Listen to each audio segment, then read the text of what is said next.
Hello everyone, my name is BlackWatch and welcome to another episode of How to Play. In this week's episode we're going to be taking a look at Lyra Melnikova, also known as Finka.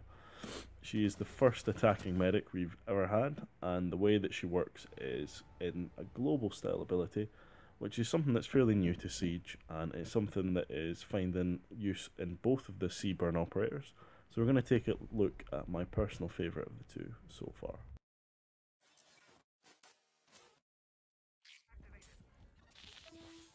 Finka is a 2 armor 2 speed attacker. She's a member of the Spetsnaz CTU, but she's specifically part of the CBRN or Seaburn threat unit, which is a unit set up within Team Rainbow to counter chemical, biohazard, radiological, and nuclear attacks and threats and things. So, Spetsnaz member within the Seaburn threat unit.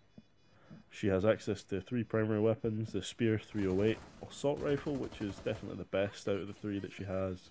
It's not exactly a fantastic rifle, but out of all the options that she has available, it's 100% the more competitive of them all.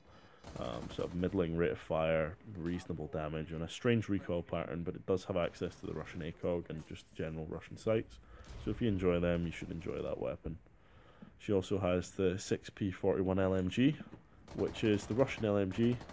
It's shockingly bad. One of the slowest ADS times of all operators' weapons in the game. Pretty low damage, pretty high capacity, so if you want to just pull the trigger and keep on going, then I'm sure you'll have fun with that. But it's just a bad weapon, don't use this one. And the last one is the Sausage 12, or the SASG 12 shotgun.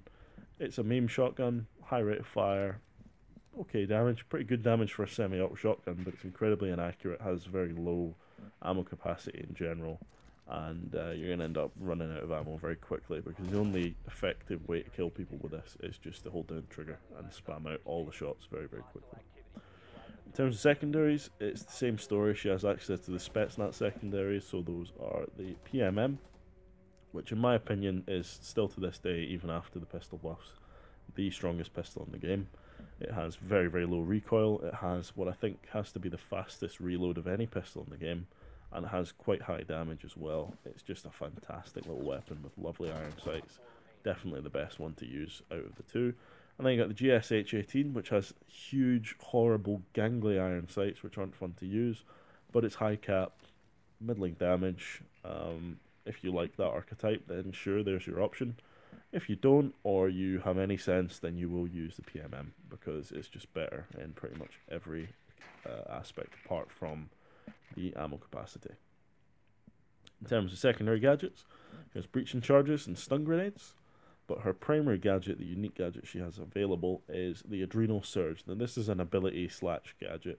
Essentially what she does is she activates nanobots which were injected into her team prior to the mission starting, and what they do is that they give the entire team, now as I mentioned at the start, this is a global ability, they give the entire team a buff, and apologies, that's Kira's cat pushing floss off of a table. It gives everyone on the attacking team 20 seconds of 20 seconds of 20 plus health, which is, once the 20-second period is finished, that health basically disappears from the character. It can instantly revive any operator on the attacking team who is DBNO, as long as they've not been hit with an interrogation by Caveira or have been caught in a welcome mat. Those are the two conditions that can't be revived. Nearly half of the recoil of your weapons is removed whilst influenced by the Adrenal Surge. It takes half the time to aim down the sights. Your reload speed is increased by 15%. Your barbed wire movement is actually improved by 40%, so there's a 40% improvement to the speed that you can move at through barbed wire. You have a much faster flash recovery, so once you've been hit by a stun grenade, you'll recover much more quickly. You still be blinded. Initially what happened is you wouldn't be blinded in the first place, but you will still be blinded. You'll just recover very quickly. And you have a 70% concussion reduction, concussions being Sophia and Ella's abilities with the Grushmont mines and concussion grenades from the lifeline launcher. Now in terms of Finka's strengths, she's very good for pushing with a team, because you're giving everyone a buff instantaneously that makes a big difference. No recoil, basically no ADS time, slightly more health, and a faster reload is a very, very strong set of abilities. And that, coupled with the fact that you can basically tank concussion grenades and you can tank barbed wire, that's a lot of positives in a very small package. And you get access to 3 of these Adrenal Surges throughout the round. Pretty major stuff. There is a 20-second cooldown on that, which means that you can't just chain them. Once you've set off one, you then have to wait the full 20-second period before you can set off another. So if you do end up losing your Adrenal Surge buff during that 20-second period, you can't replenish it. You do have to wait until you can activate it again. But anyway, that's just a small point, because we'll go on to how you can have that buff removed later on. She has a long range res in a pinch, so if someone's been downed across the map and you can see them, sorry, then you can pick them up and you're going to be instantly reviving them, saving them from a situation that they would potentially just die in. And 9 times out of 10, when you're downed away from teammates, you will just die. Whereas here, you might be able to turn the tide, pick them up, and have them kill the enemy they were fighting, because it's kind of unexpected when it does happen. And they get up with the same speed that you would get up with if you'd been stimmed by Doc. Medical support, where there was none, is the other strength that she brings to the team. There was no other option for healing for attackers other than the manual reset, which is where you down yourself or have a teammate down you to bring you up to 50 health from a revive. That was the only other form of healing, and it's obviously very impractical, takes a lot of time, where she can throw out these health buffs and she can throw out revives from long range using purely her ability. And the buffs themselves are genuinely difference-making buffs. You know, they really do have a pretty major swing if they're used properly in the right pushes and things, because having the likes of Buck with a very strong high DPS weapon that has pretty difficult to control recoil in the form of the C8 SFW, and then suddenly turning around and saying to him, right, you can ADS super quick on a gun that would normally ADS slowly, you can reload quickly on a gun that reloads quite slowly as well, and you're going to have basically no recoil. You're giving them a laser gun with incredibly high damage potential. And it's the same with shield operators as well. They can ADS incredibly quickly with their pistols when they have this, and they become nigh on unstoppable. That was a bit of a bad and horribly put phrase. Anyway, it makes them very strong, where otherwise they would be still strong, but not as strong as that. In terms of weaknesses, the counters that she has to her Adrenal Surge are strong in and of themselves, and they're also widely used. Unfortunately, the big counters to her are Smoke and Lesion, and both of these operators see a lot of playtime in both the professional scene and in casual and ranked play. Alongside Pulse as well, he's a sort of soft counter to this particular gadget, but it's not as major as it is if you were to be affected by Smoke's gas canisters or by Legion's goo mines, because Legion's goo mines outright negate the buff. Once you hit one whilst you've been buffed, it's gone. All the effects go from it, and you don't get it recovered in any way. The only time you'll get it back is if your Finka gives you a fresh buff, or if you give yourself a fresh buff as Finka. In terms of Smoke, though, the idea is that because your heart rate's increased, you're also breathing faster. So I think you take what is essentially double the amount of damage per tick, and the ticks are slightly more frequent. So it's very, very easy to die very quickly in a gas canister when you've been Adrenal Surged. She's also useless when she's dead. This is the case with a lot of operators who have active gadgets. She only has use when she's still alive. But this is becoming less and less of an issue, because a lot of the bigger swinging gadgets in the game are active gadgets. And you can see Lion had an almost perfect pick rate in every aspect of Pro League since he's been released. It was either 100% or very, very close to 100% on attacking teams. And it just goes to show how amazing an active gadget operator can be, and how important it can be to a team composition. So again, it's more of a sort of sideways weakness rather than a straight up, this is bad. She could be considered a berserk button for the wrong team. So this is basically a berserk button, is what I would call things like someone rushing into the objective very early on. Now sometimes if you've got the wrong team, this will prompt your teammates to launch themselves in where that teammate's gone, And a lot of the time that leads to premature death for everyone because they think, oh, well, it'll be fine, I'm just going to dive into the conflict, no issue at all.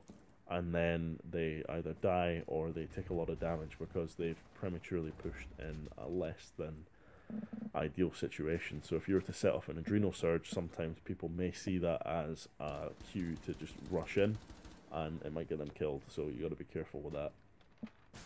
But yeah, in terms of reviving, I'm just going to go back over that. You only get 5 real HP. So 20 of the HP is a buff. You get up with 25 HP in total. 20 of that is from the adrenal surge itself. 5 of that is the natural revive HP you will have when you're picked up by Finka.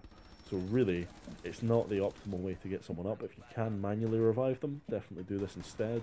But if you're stuck in that pinch at someone across the map and you need to get them back up again, then feel free to take that risk, because otherwise they would just die flat out. So 5 HP real and 20 HP buffed is much better with them having that and being alive than just dying without any chance. And again, Cav can still interrogate you when you're downed, and if you try to adrenal surge them and they're sort of halfway through the recovery, they can still be interrogated whilst they're in that recovery state. And welcome mats aren't ignored by the res. You do need a teammate to help you out of a mat. It can really save lives in the right times. In a lot of cases, the best way to play with the res as a tool is to actually preempt your reses. So if you see a teammate on his own rushing into combat and he's maybe caught in a 1v1, you want to just keep an eye on him, wait for him to go down, and then pop it as soon as you see that revive icon come up.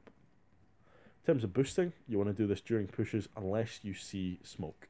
So if smoke throws out his grenades and you activate the adrenal surge when your team are pushing in, you're not helping them at all. You're actually putting them in a situation where they're almost guaranteed to die inside the cloud, because it's very, very difficult to go into that with an adrenal surge active and survive.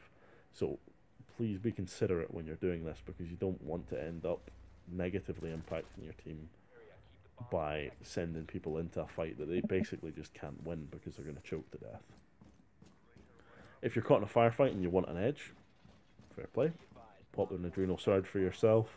Ultimately, it's better that you use an adrenal surge in a suboptimal situation and end up coming out of it with a victory in the firefight than it is to just die in the firefight and think, maybe I should have used my gadget there. Same thing if your teammate is in that kind of situation. If they're in a 1v1 firefight and they're getting maybe not the best share of the damage exchange, then it might be time to set off a boost, especially if they're a particularly valuable teammate. You want to just give them that little bit of extra edge when they're having a firefight like that. So Finka's counters, there's plenty of them, but there are 3 hard counters and there are 3 soft counters, and 2 of those soft counters are only kind of fringe. It's just to do with the situation behind being buffed with Finka. So the hard counters are Lesion, Echo, and Smoke. So if you're hit with an Echo Concussive Blast whilst you are Adrenal Surged, you lose the Adrenal Surge buff. So it goes away completely, it doesn't recover within that 20 seconds. You have to have it reapplied by Finka if she wants to reapply it to you before you'll have the effects of that kicking in again. Same if you stand on a Lesion Goo Mine, you won't take any additional damage because of the buff. It's not like with Smokes where his smoke grenades become more potent. It's just that it will strip you of the buff and obviously deal the regular damage that Goo Mine does, which is 10 points for the initial stand, and I think it's 7 points for every tick after that, 7 or 8 points. And then obviously Smoke is the last hard counter. If you walk into a smoke grenade when you're Adrenal Surge, you will take damage much more quickly, and you'll also take more damage per tick, so it's incredibly lethal to walk into that. The soft counters are both the trapping operators, and I say trapping, I'm chatting about potentially lethal traps, so Capcan and Frost. Obviously Lesion has some potentially lethal capability, but it's not exactly a high killing weapon, the Goo Mine, whereas the EDDs and Welcome Mats can be. These are soft counters because if you pop an Adrenal Surge and send a teammate in, that teammate might not be quite as aware of the surroundings, and they might be willing to just rush into a room and ignore things like EDDs, ignore things like Welcome Mats, because they have that berserk feeling that I mentioned earlier. So that's why they're only a soft counter, and they're only really a fringe soft counter anyway, because it's not specifically to do with her, it's just with the state of mind that might come into play with the use of her gadget on some teammates. And the last soft counter is pulse. Because you have an increased heart rate, that means that he can see you from further away, and he can see you more frequently as well, as far as I know. It's a more intense heartbeat, so the range is increased by something like 2 meters, which is quite a lot actually. It's what Pulse used to have back when he was ridiculous, and then they changed them to make him not quite as ridiculous. Anyway guys, that's pretty much all I have to say about Finka at this stage. I think I may come back to her with some more advanced stuff in the future, because she's an operator I definitely enjoy. But for the moment, this is your sort of baseline, getting used to her, how to approach her at the first stages of playing her. So I hope you enjoy playing the two new Chimera operators. They're definitely a lot of fun, and they've seen a pretty big impact in terms of their approach to pro play. Lion has been an absolute must pick, and he will be coming up in a video very soon. So I'll catch you guys in the next one. Do svidania. Bye bye.